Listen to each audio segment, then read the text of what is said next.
So the key classification, it's a fancy word, but it's if you want to see whatever can happen under linear operations. So the plane, this is the very short list.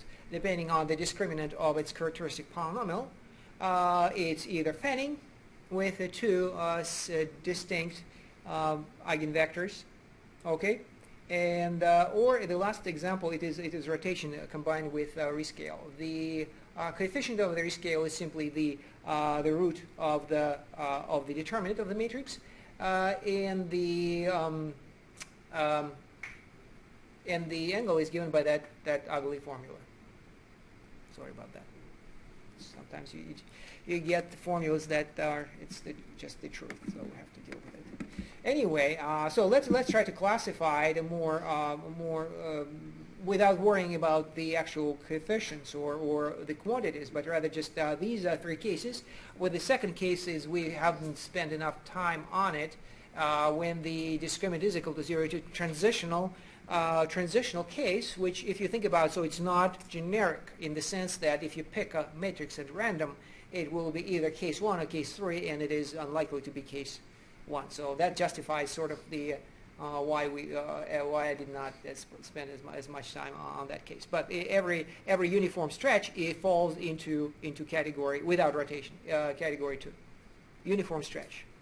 So a rescaling of the whole plane. That's the typical case 2, right? So when you have something like x minus 2, okay, so that is where discriminant is equal to 0. It means that the two roots are identical.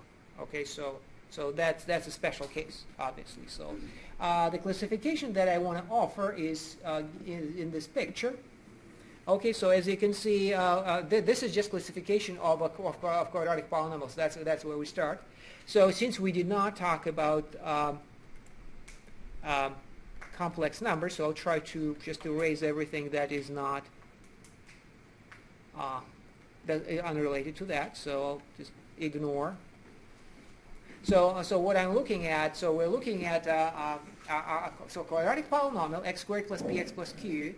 Okay, so its roots are those x's for which it is equal to 0, and then this is a tricky way to look at it is this plane has two coordinates p and q. So I want to classify these polynomials in terms of the mutual relation between these two coefficients. There are only two coefficients, so to make it simpler, so we don't have to worry about, well, it's not only because of that. In fact, the characteristic polynomial does not have that term with x squared. It starts always with, remember, lambda squared. So we don't worry about that term. It's always 1. So and then these two coefficients are p and q. P and q are here. What are you doing? P is here. Yeah, I put it as the x-axis. Okay, and then I put q as the y-axis.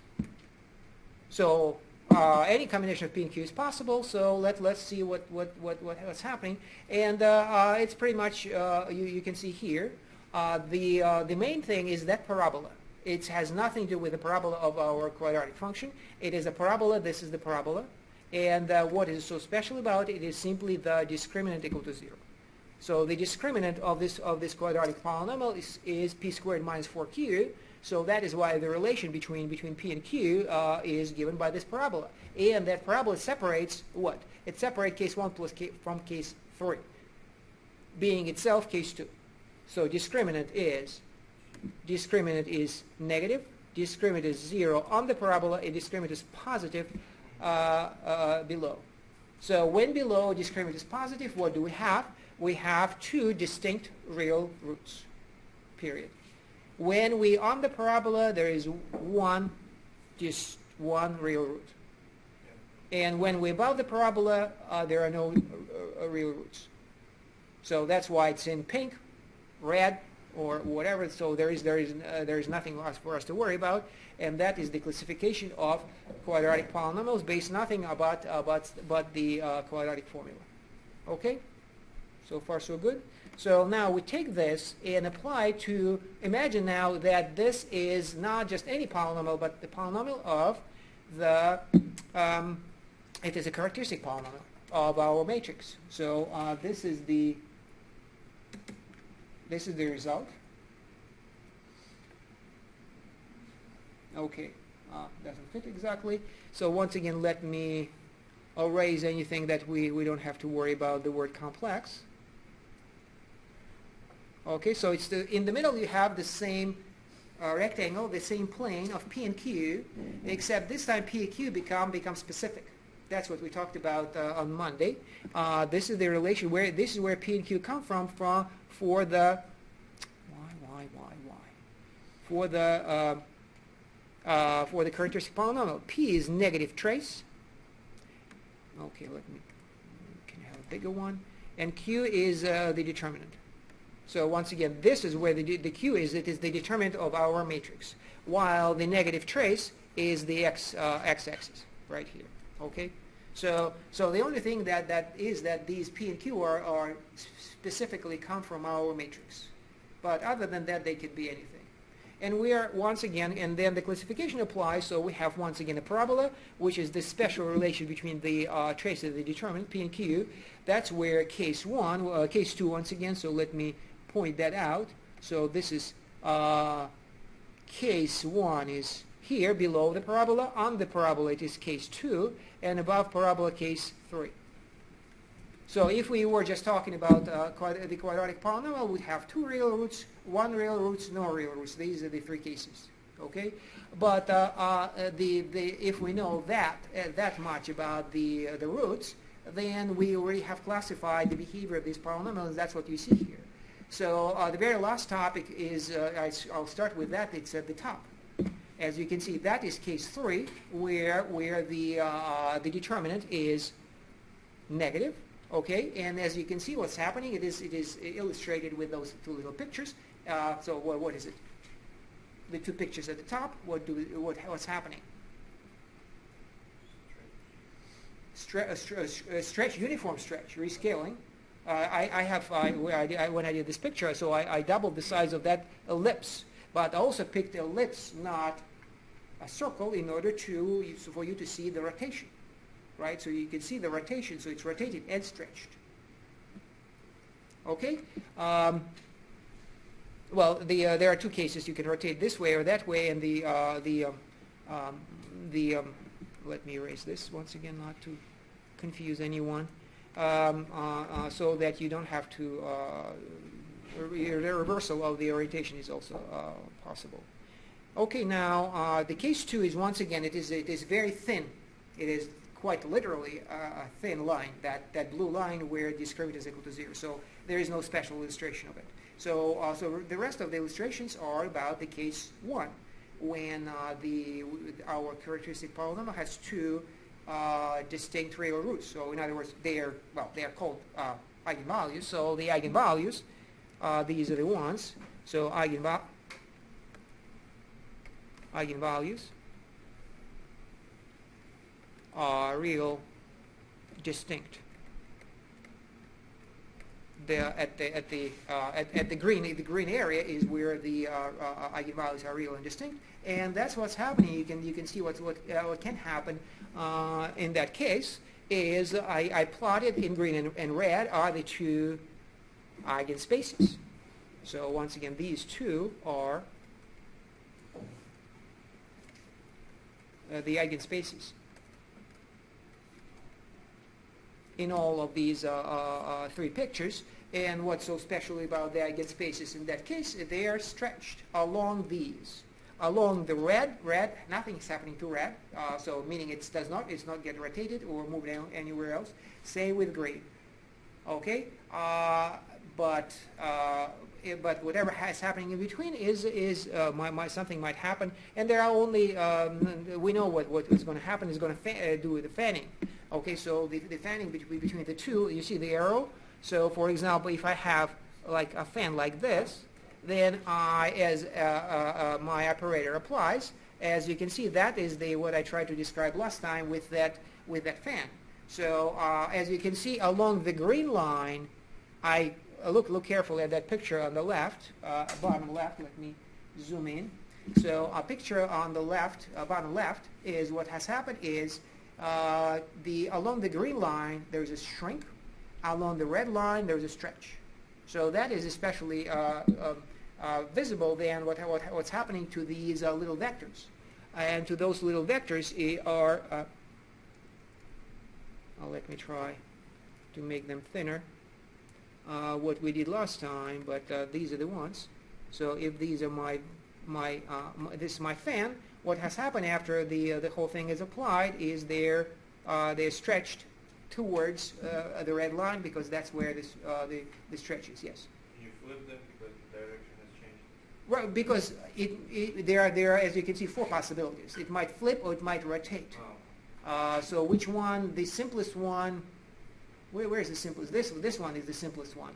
When there is no flip of the whole thing. In all 4 cases, the red stays and green stays. The rest might be flipped. Okay, so but this one is indeed the simplest case, when I'm holding my fan and then fan it. Okay, so and then what happens to it like this. Okay, the rest of them require some flipping. And I showed in this picture where that little fan ends up. So sometimes you flip it upside down, sometimes you flip it, like in that case on the left, it ends up. There's a what's the difference? There's a so it's a symmetry. Look at it. It is in fact, in addition to the fanning process, it is also a reflection about the green line, right? It is first you do reflection around the green line and then you do the fanning. You see it, right? So if you do this first, like this, and then you do the fanning. Okay, so they all like that, with the exception of the 2 top representations where there is the flip is central symmetry. You do central symmetry and then you do the fanning. Okay, so that's the classification is right here. The only thing that is not in this picture is once again the generic case of a discriminant is equal to 0. So think no rotation and just rescaling. That's the simplest situation that I can imagine. Another case is not visible, it's hard to illustrate, is 0 eigenvalue. Not here. So a polynomial might be, my polynomial might look like this, x lambda, where's that thing, lambda minus 1. So my characteristic polynomial might look like this. So one of the eigenvalues is 1 and the other one is 0. So what is the meaning of the 0 eigenvalue?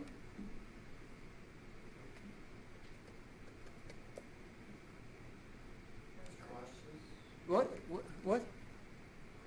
Collapses or no, it's not no stretch. No, it is a collapse. So it is. You see that the eigenvector. It doesn't mean there is no eigenvector. There is eigenvector, and what happens to it? You multiply it by 0. That is a collapse. So it is a projection in a way, because only one eigenvalue is 1 and the other one is 0. It means that there is nothing interesting happening with respect to one eigenvector, and with respect to the other, it collapses. So it's harder to illustrate because the whole plane ends up to be stretched into a thin line, and that's hard to point out. But otherwise, all possibilities are on this list. So that summarizes classification of quadratic, or rather 2x2 linear operators.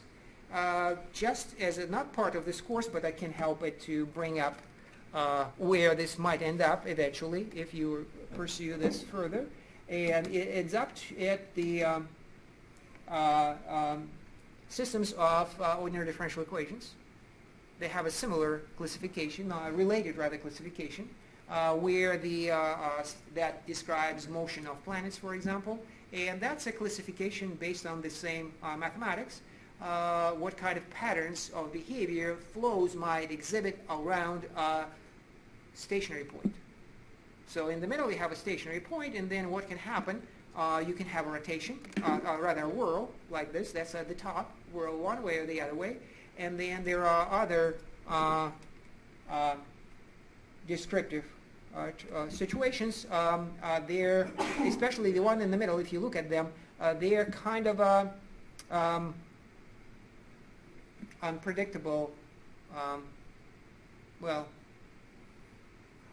So the second one is everything converges the second row, everything converges towards 0. So that's a flow with like a sink in the middle. Okay, so when everything goes towards it, it's a sink, and where everything goes out of it, it is a source. So whatever is on the right, we have two sources. On the left, we have two sinks, but the behaviors are very different, right? So either it is a whirl, like in a drain, or that is quite a weird behavior, but you can see that there are two eigenspaces, right? So that's where it comes from. And the very last possibility is this. So just that's a very complex behavior, a saddle point, elliptic behavior, another word for it. And as you can see, it is, look at the behavior, it sort of goes towards the stationary point and then passes it and goes away. So that's quite a complex behavior. So just I couldn't help myself to mention it. That's where the stuff applies for the most part, is differential equations and ordinary differential equations. Anyway, but we stick with this, and so linear algebra, no calculus whatsoever, and so hopefully this helps a little. So what remains is to at least outline what happens in the n-dimensional case. Okay, so this is 2 by 2. So the plane is linearly transformed into itself, and these are all possibilities that can have. So if we have n-dimensional case. So my operator is from Rn to Rn. The theory, as we know, works out the exact same way. We have a characteristic polynomial. It just happens to be a polynomial of degree n.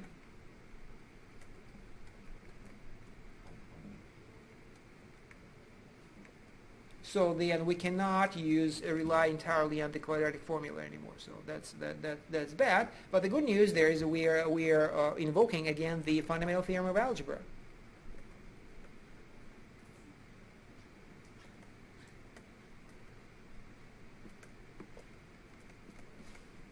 Well, it turns out that's the good news, is even without using complex numbers, we can factor every polynomial. So every polynomial can be factored into linear factors. And, well, you cannot have only linear factors, right? Because, well, and irreducible quadratic factors.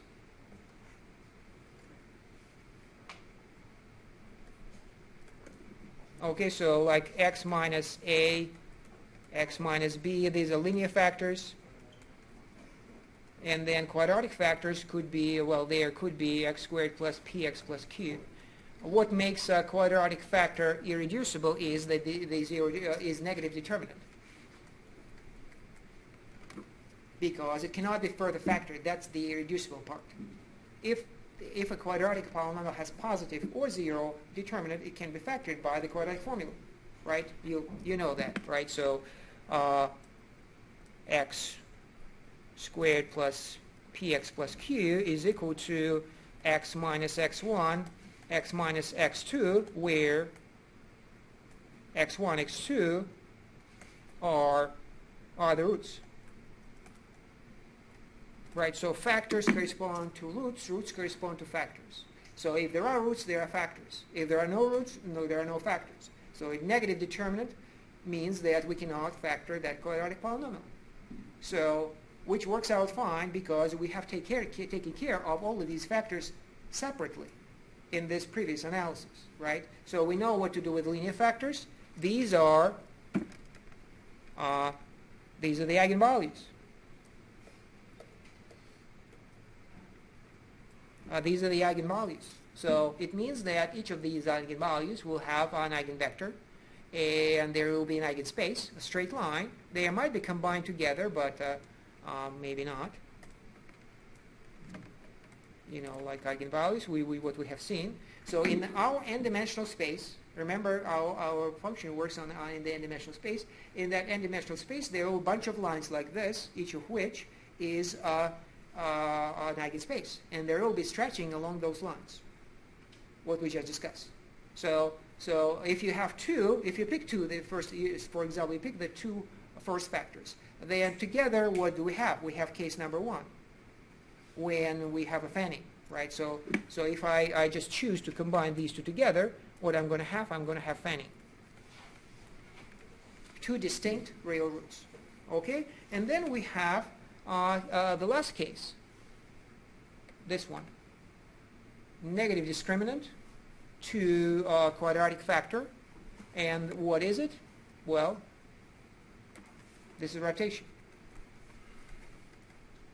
So every quadratic irreducible factor in our decomposition, so this is the fundamental theorem.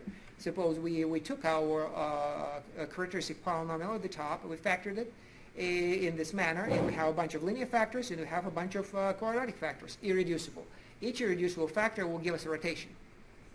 It is a question to be answered then in what direction, but each of these will have an axis somewhere in the n-dimensional space, and the whole thing is rotated around that axis. Every single one of these factors. So there are two classes of factors. One will produce fanning, one will produce rotation, and possibly when you have sometimes zero factors, not zero factors, but rather zero roots. So if you have a factor x, if factor is x, what does it tell you? What's the corresponding eigenvalue if you have x? No. Lambda is 0, right? So over here, lambda is equal to a. Here, lambda is equal to b. No lambda here whatsoever because it's complex. And but if you have a term that in this factoring, x could be a factor, then if x is a factor, then lambda is equal to 0 is the eigenvalue, and then we have a collapse. So that's I guess the the extra possibility is that this is a collapse. Collapse is maybe at this point is a better language to use. The word is the projection, because collapse implies that there is there is something wrong with it, but there is so projection. There is in a particular direction, there is a projection. In the rest of the direction, there is a fanning or rotation. So it is a combination of all these behaviors that give you the whole polynomial, the whole linear operator in the n-dimensional space. Okay, so let's see. Yeah, I think I want to stop here with this outline of how we analyze linear operators in n-dimensional space, and you can get away without using any complex numbers, even though most of the time in my experience, most of the time it is easier to think in terms of complex numbers, but then you have to learn complex numbers first. So, well, it's a trade-off. So as you can see, algebra comes up in a big way. So okay, anyway, so we can certainly review this a little bit more, but let's maybe start a review of the whole thing for the review for the final. Oh. So, any particular topics or questions? From the beginning? What? From the beginning? The beginning. I can't remember. I can't remember what was the beginning. I could. After the midterm or the beginning of the entire semester? Well, don't ask me. You tell me. Well, I mean, it is a good. The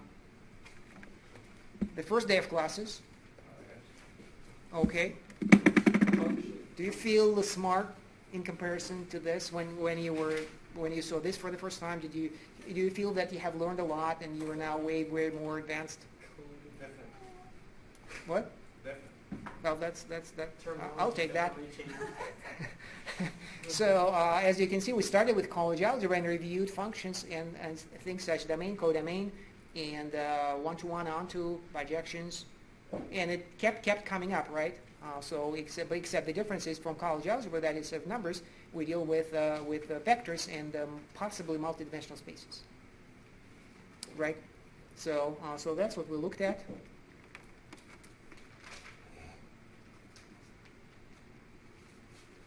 Well, I could just go this way, but it's at some point we may have to pick something. So this is very introductory, and so I do hope that when you see it, it certainly does not look foreign to you, and has been absorbed and digested somehow. So we don't have to be so informal anymore, and keep referring to things in pre-calculus or calculus 1 in order to recognize things. So we are past that. So we'll look at linear operators.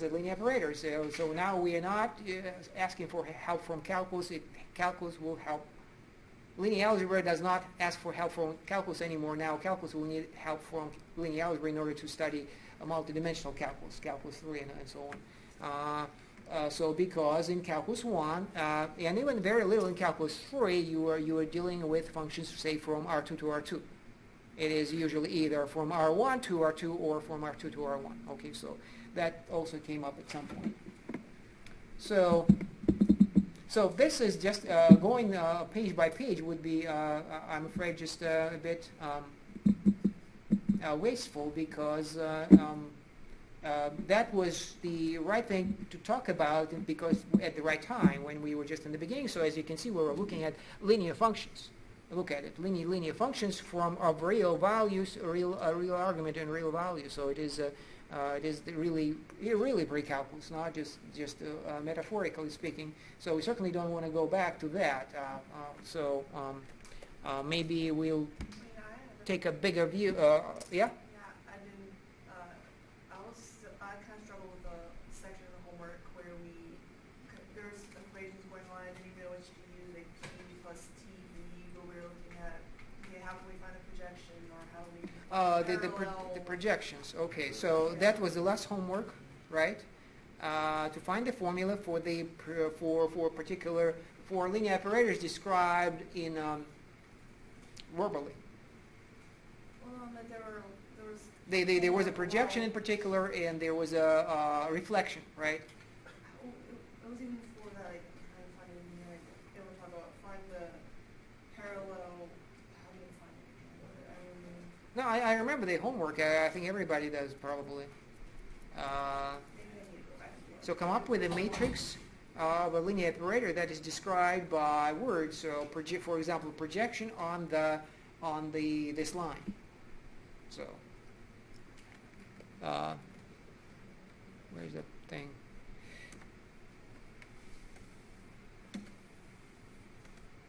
So I'm going back here. So find the matrix of a linear operator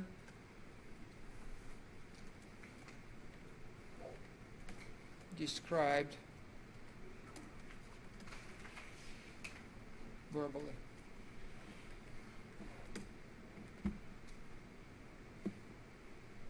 Okay, so we already know what we might encounter, and they are primarily so remember, let's say scaling. Scaling. So once again, these are words. Scaling, projections, naturally, as it came up, reflections, rotations,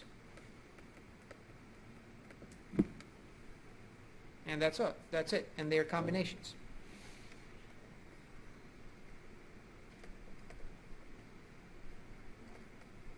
So it's like another classification of our linear operations, except with these words you can see that this does not have to be necessarily the plane.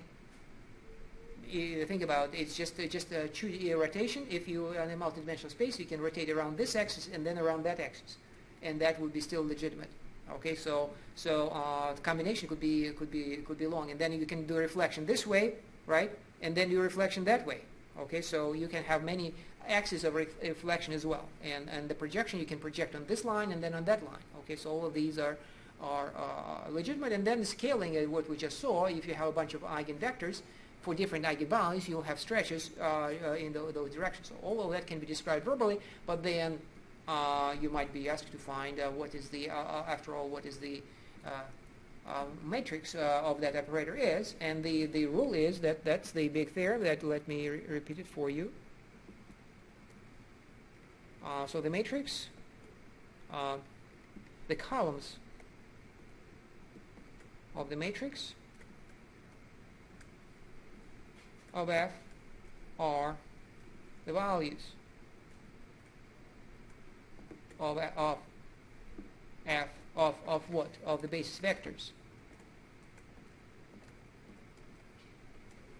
under F.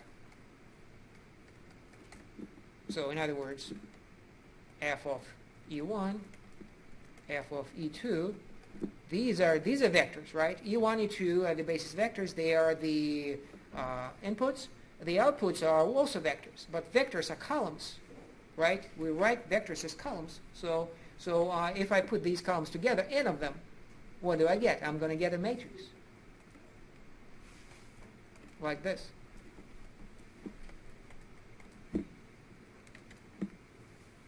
When dimension is 2, it's quite simple. So let me start with a simple example of, say, reflection. So F is a reflection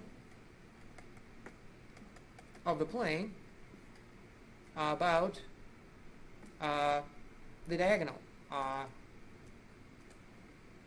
x equal y. Okay, so that is a typical description of a linear operator without a formula, but describe it verbally. So we need to find its matrix. Okay, so so its columns are F of 1, 0 and F of 0, 1.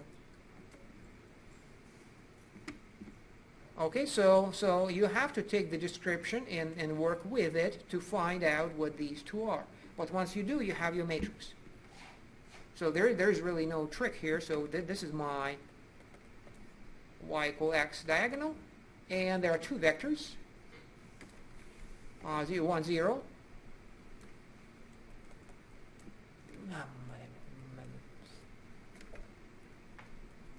Okay, this one. And then the second one is 0, 1, this one.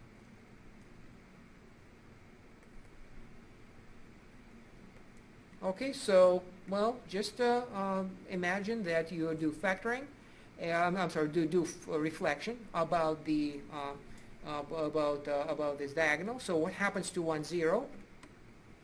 What happens to 1, 0 if I reflect like this? It becomes 0, 1. And 0, 1 becomes 1, 0. Okay, so there you go. So the answer is F is equal to 0, 1, 1, 0. So it is the challenge is entirely in understanding of what the operator is and be able to compute it. And you only need to compute it twice for the two basis vectors. Okay, so in this is the good example. You can imagine that the reflection, just like in those examples that we have seen, might be different line. Okay, so that might create something of a challenge. But other than that, you either do it by hand or you do it in a different manner. So let's see what can we reasonably. Yeah, let me try to give an example that is slightly almost identical, but the line will not be the diagonal, but slightly different. So how about 1, 2, like this? So once again, a reflection. This is my vector. Come on, you stupid. This is my first vector. Okay, and then as you can see, I hope it is visible. I'm not sure if it is visible, but the slope is 2. That's what I'm saying here. Slope is 2, so you know that I don't need to do anything else. I just need to find where does, under this reflection about this line, where does this vector go? So if this is 1, so can you see or compute where it goes?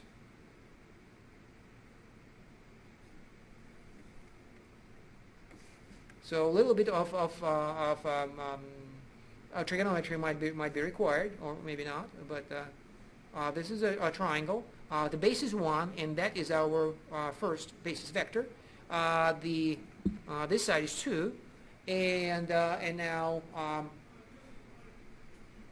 so can you see where this vector go? What?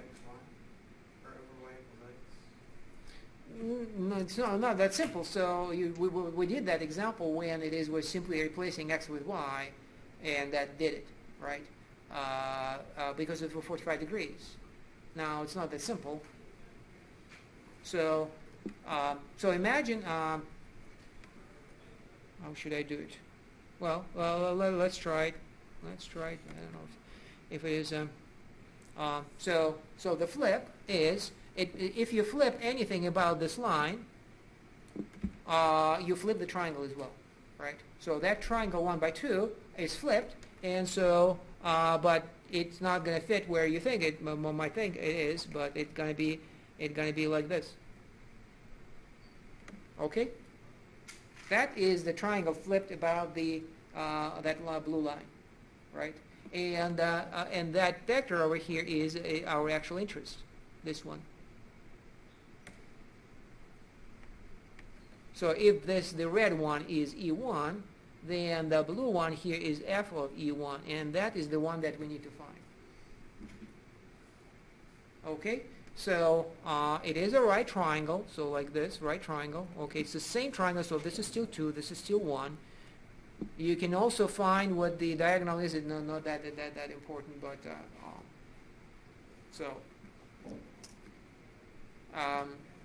I'm not sure if I chose the numbers that are manageable in terms of being able to complete this computation. But you can certainly figure out what the angles are. And if you figure out what the angles are, you trigonometrically you'll find what the values are. So you need to find what we're after is that point over here. Let me circle this point over here. We need to find the coordinates of this circle of this point, and those two numbers will be the two entries in our matrix in the first column. Okay, so we can find that, like I said, through trigonometry,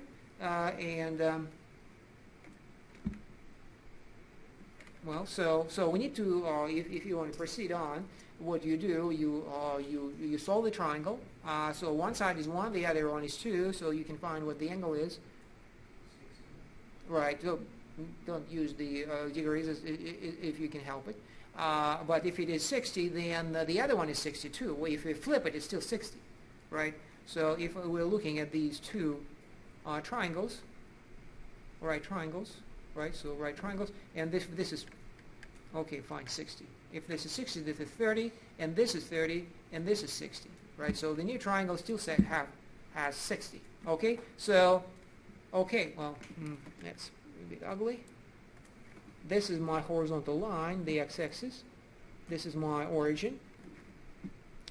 This is the angle that we care about is this angle.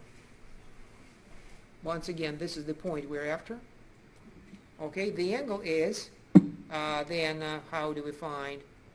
We'll need the x coordinate of that point, and we'll need the y coordinate of that point, like this.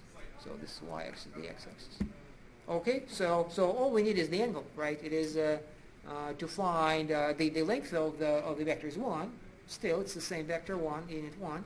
And so to find the coordinates, I need to assign a cosine of that angle, of the orange angle over there. What's the orange angle? What's this angle? What? 120. Okay. So then this point has coordinates cosine and sine of 120. Cosine 120, sine 120 are the coordinates of this point, and these two numbers will be the first column of your matrix of your operator. So you can look it up. What is it?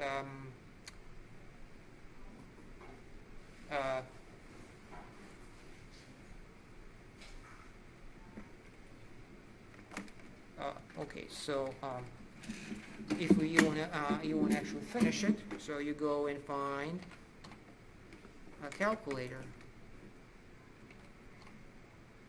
If it is good enough, it will give you sine and cosine. Okay, where is that thing?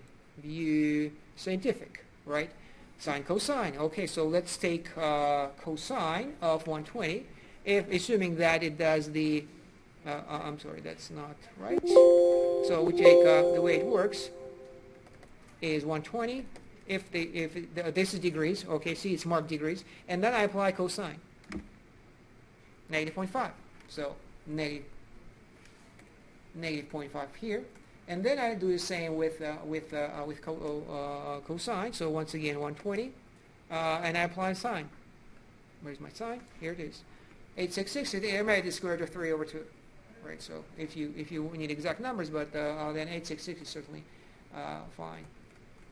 Okay, so that's the first column, and the second column of my f.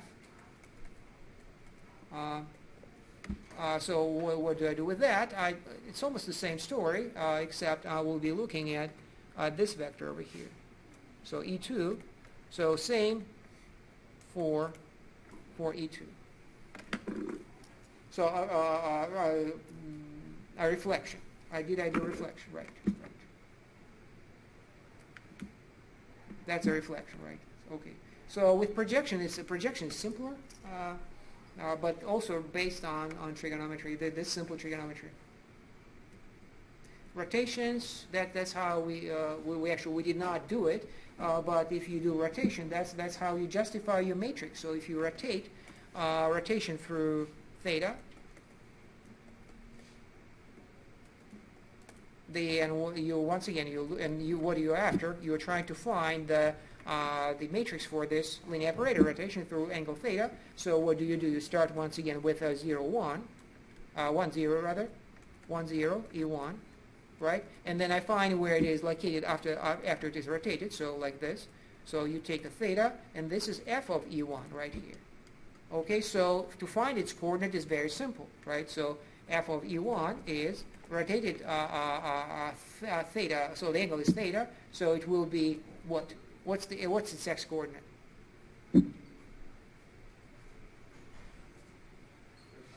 Cosine theta, and the y coordinate is sine theta. There you go. That's the first column of your matrix, and then you do the same with the second one. So you take E2, and you compute f of E2.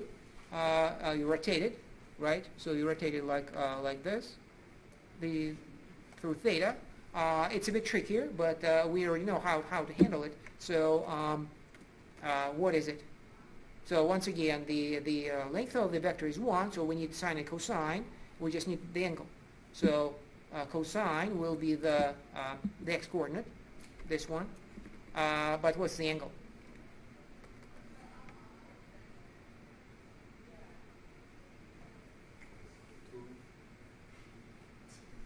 So it's not theta, but the angle, how to count the angle, we count it from the x-axis.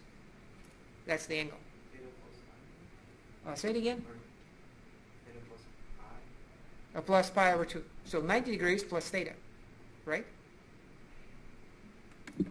90 degrees, or pi over 2 plus theta. That's, once again, the purple vector is rotated theta beyond 90 degrees. Okay, and the same thing here. Okay, and so then there just remains you have to compute these. Some trigonometry is in order, and so cosine becomes sine, sine becomes cosine, you know. So cosine becomes, so it's negative sine theta, and this is cosine theta. And there you go. Put these together, and you have your matrix F.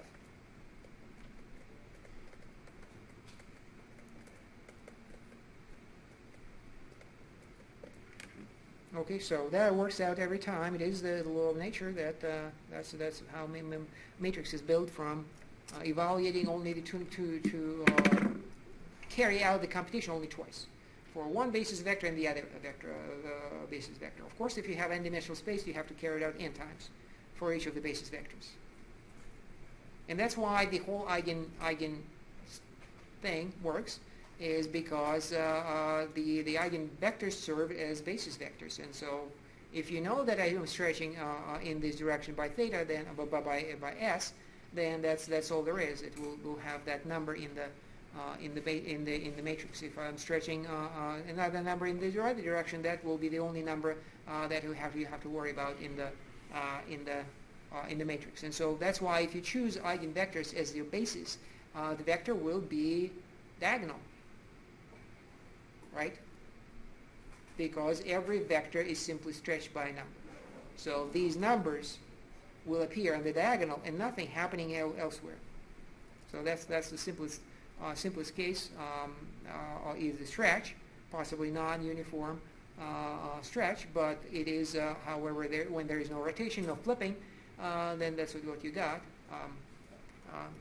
The matrix is very simple. Okay, so what else? Or we could solve more problems like this. So what else about from the material?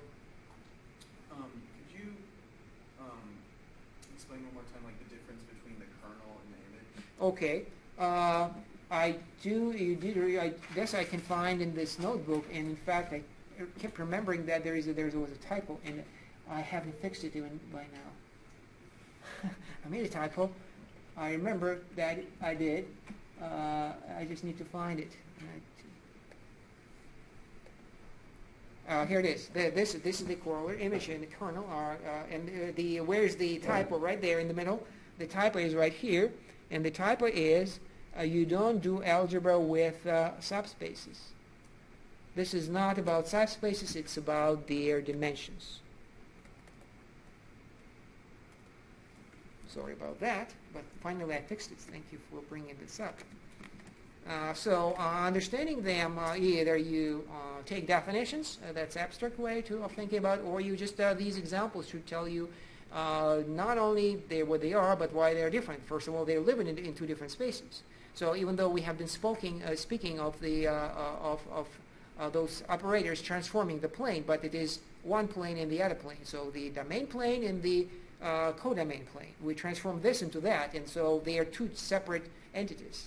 And then it's not surprising that there is such a difference between the kernel that lives in the former and the image that lives in the latter. Okay, so just because I plotted them together frequently that doesn't change that fact. So this is the example. You can take it at the bottom of classification. I'm afraid I'm out of time, but next time we could we continue with the review, and we start right here. Okay.